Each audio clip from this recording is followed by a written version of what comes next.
ball down near the goal line. And he'll keep working toward that end zone as he's down to about the 2-yard line. Well, this likely a must-have, 3rd and goal. They'll try to run this one in. And he gets halfway there down to the 1-yard line. Only a yard there, so it brings up 4th and goal. This is a long drive offensively. Wouldn't you hate to end this with just 3 points? Doesn't it feel like during a ball game you have certain narratives going on and there's certain drives that seem to take on just a bit more importance than others? This feels like one of those, doesn't it? To me, 3 points here, a major letdown. This is the time to go and put 6 on the board. On 4th down, they'll try and run for it. And he's not going to get in. They stop him at the 1. They stop him up short on 4th and goal from the 1. And the Vikings, they come up big down near the goal line.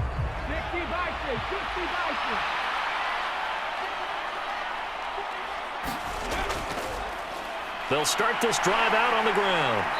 And a nice pickup as this one gets them to the 10-yard line. 9 yards is the pickup there, and they'll have a 2nd and 1. Didn't get to the sticks, but that's an ideal carry there on 1st down, isn't it? I mean, now you're 2nd and 1. Although, you know, in the NFL, even if he picked up the 1st down, I don't think it's a big difference because the clock doesn't stop. Yeah, not like college. Right. If it's college football, you want to 2nd and 1 is probably better than picking up the 1st down because in college football, the clock stops with every 1st down and actually aids the defense in that situation. Now this one complete downfield on the left side. And he'll take this across the 25 before going out of bounds. 19 yards to pick up there. Move the chains. They have the nice cushion. They just want to pour it on right now, still throwing the football. And I know my background says, why do you need to do this? Just go ahead and run out the clock and get a win. But as many people have pointed out to me, it's a video game, man. Go ahead and put the numbers up. Sportsmanship, not an issue. Exercise those fingers. Pretty nice work defensively there on the 1st down run as they hold him to a gain of a couple. The last run good for 2. Here's 2nd and 8. And they'll keep leaning on the running game. Back to the ground. And he'll get it out near the 40 to the 39. Yeah, once more, strong running. Excellent blocking at the point of attack. They've got a nice little drive brewing right here.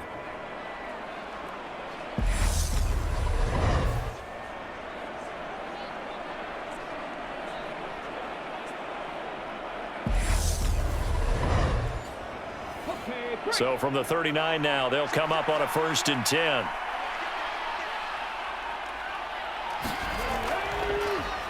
One back in the backfield, he'll get the carry. And just no chance of turning the corner. He can only get back to the line of scrimmage. 2nd and 10 coming up. Here's Thomas. That's complete to the tight end, Akins. I like the thought process. I like the design, but I think he may have waited a little too long to spot his man because if you're going to run that drag route, you've got to put it on him and let him turn upfield. Instead, he waits until his receiver's too close to the sideline and they don't get the yards after the catch.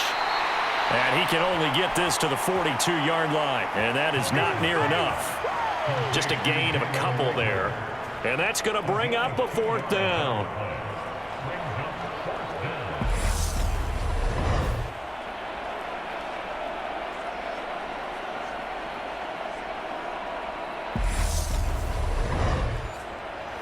And here's Ryan Wright now. Always a good sign when your first punt comes in the 4th quarter.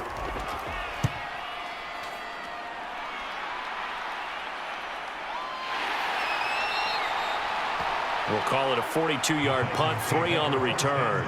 And the Titans will be backed up deep to begin the drive as they take over 1st and 10. Here's Tennessee ready to begin this drive offensively. Well, this game, it has had no shortage of offense. They've been able to put up a decent amount of points on this side, Charles. They just have not been able to keep pace with the other offense they're going against here. Yeah, that's a good way of pointing things out because now it's not a total loss because, as you said, they've scored some points, so there's some plays they can build on, moments where the game plan actually worked. But overall, though, they were just out-personnel. They were going up against a team that's playing at an elite level. A quick throw knocked away. It's incomplete. So the incomplete pass on the last play, and that leads us to a 3rd and 3. A shotgun snap for Tannehill. Got this complete to Racey McMath. And he will have a Titans first down as they're able to get the 3rd down conversion.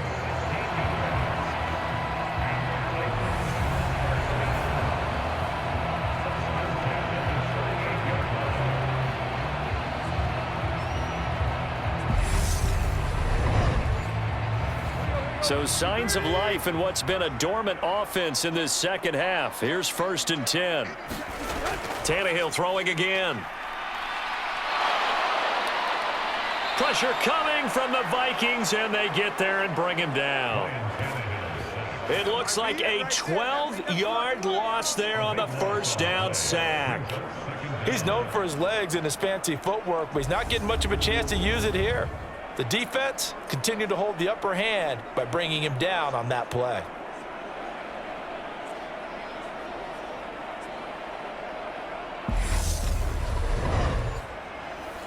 That huge loss on the sack makes this job much more difficult. It's now 2nd down and 22 yards to go.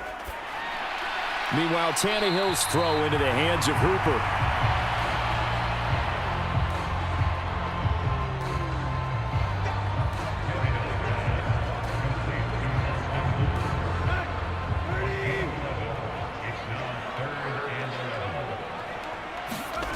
Throwing on 3rd down, Tannehill. Over the middle, complete. It's Phillips. And this won't be enough. A good secure tackle, and they stop him a few yards shy at the 46. So the completion results there in 9 yards. And it'll be 4th down. One of the money routes for any offense, the drag route. So tough to defend because the receiver can stop at any point and make himself available to the quarterback and get a completion. But I love the communication we saw there. All the defenders pointing out the receiver where he was going, and then they're able to rally to the ball after the catch and stop him short of a 1st down. The 4th down run successful. Now they look to pay it off on 1st down. From the 50, it's Tannehill. He rifles one, and that's going to be intercepted.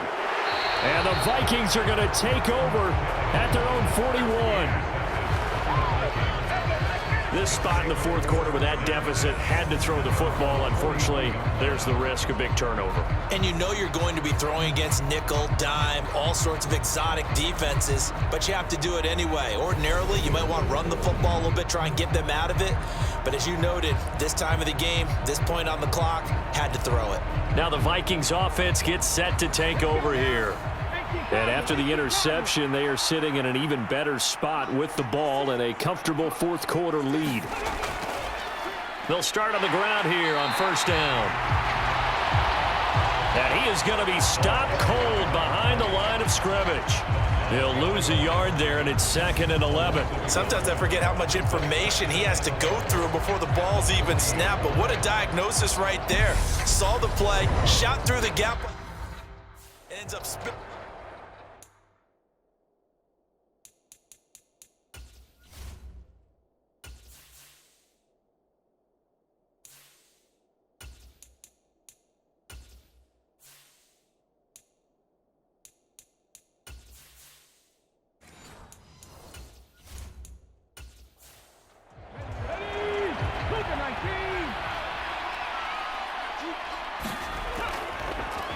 And they'll give him another shot here on the ground.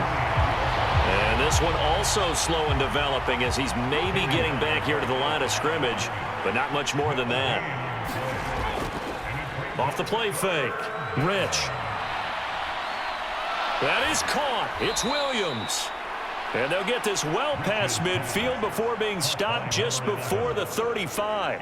Last play, they got stuffed at the line. Different story here, over 20 yards. When you have someone throwing it that well, that confidently, you don't have to call the game in fear at all, do you? You just go ahead and play. Yep, confidence with a lead to throw it here in the 4th, and boom, he's on the money. Yeah, you don't have to tuck your head in and go like turtle at this point. You can just go ahead and play. Line of scrimmage, the 37 on 1st and 10.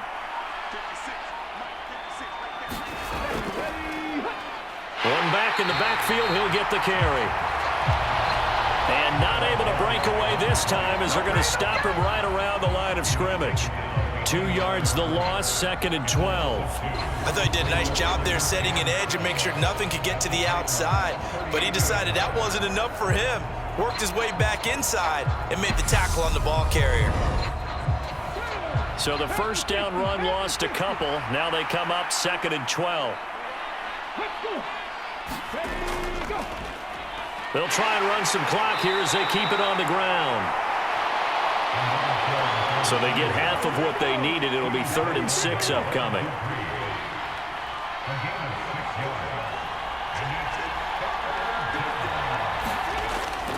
Operating from the gun.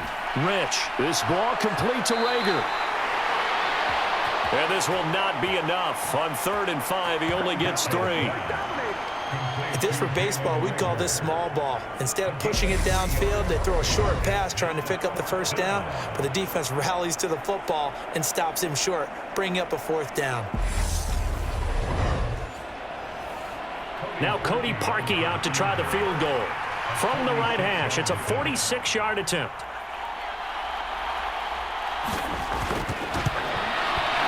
The kick by Parkey is good, and that will extend their lead even further.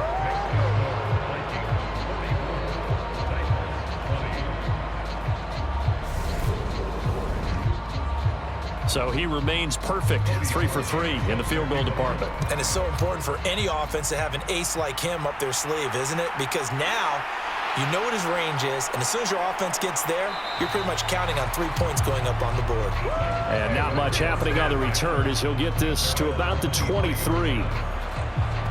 Out come the Titans now.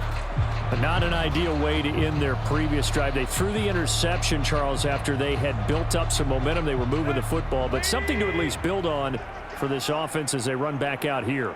Yeah, you're right about that. Up until that last play, everything was working pretty well for this offense, gaining chunks of yardage, getting first downs, really making a push for the end zone, and looked like they had a nice rhythm going.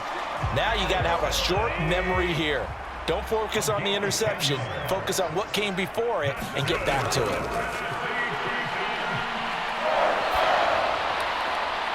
And he's left with no option here but to throw it away.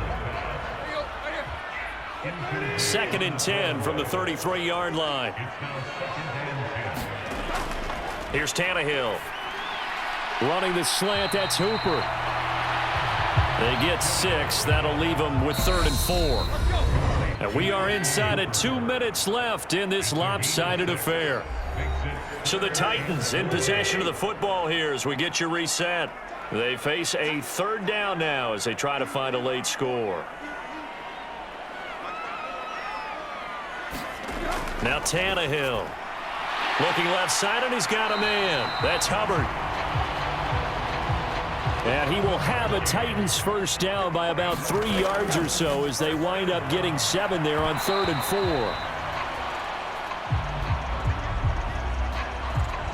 And this will be incomplete. Physical play on the football there, and it's 2nd down. Throwing again is Tannehill. Firing quickly here, and that's complete. The Titans going to use the first of their timeouts as they'll head to the sideline and talk over what to do next. Tannehill on 3rd down. Now he'll dump it underneath to his running back, complete. They're going to need to get up and set in a hurry. Now a dump off here, complete. And he's going to be taken down just shy of the 35. And now it looks like they're going to be in the hurry up. He finds his man, complete. It's Phillips.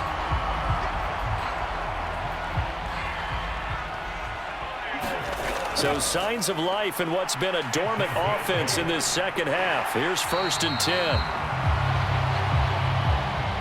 And he'll be marked down right at the 15-yard line. Now another timeout called for by the offense as they'll stop it with 25 ticks remaining on the clock. Now a first down throw, Tannehill. Quick hitter here, it's complete. And the Titans are going to be set up with a 1st and goal on a pass play that moves them all the way down to the 1. Here's Tannehill. Got his man complete over the middle. It's Hubbard.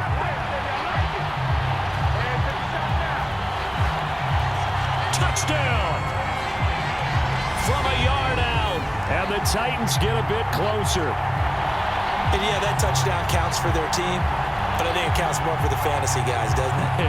Yeah, it's just something maybe positive to look at on film, but this one's over, let's be honest. Yeah, I agree with you totally on that one. So now Tannehill leading his crew to the line to go for 2. They'll try and throw for it. And it's incomplete, but a penalty flag is out. And this looks like pass interference. Let's see.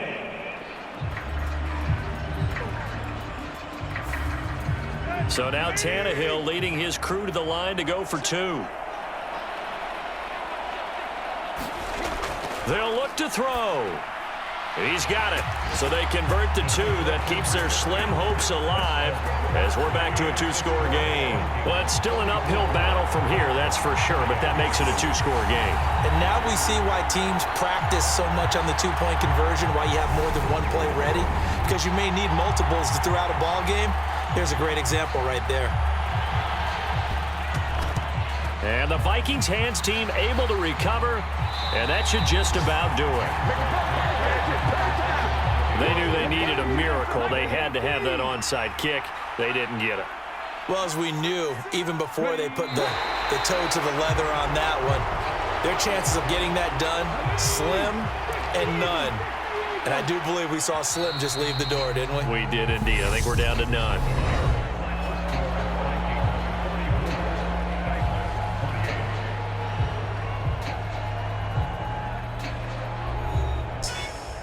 Well, partner, under the lights in primetime, this offense, they gave the nation quite a show, putting up that many points to come away with what will certainly be a memorable win for them.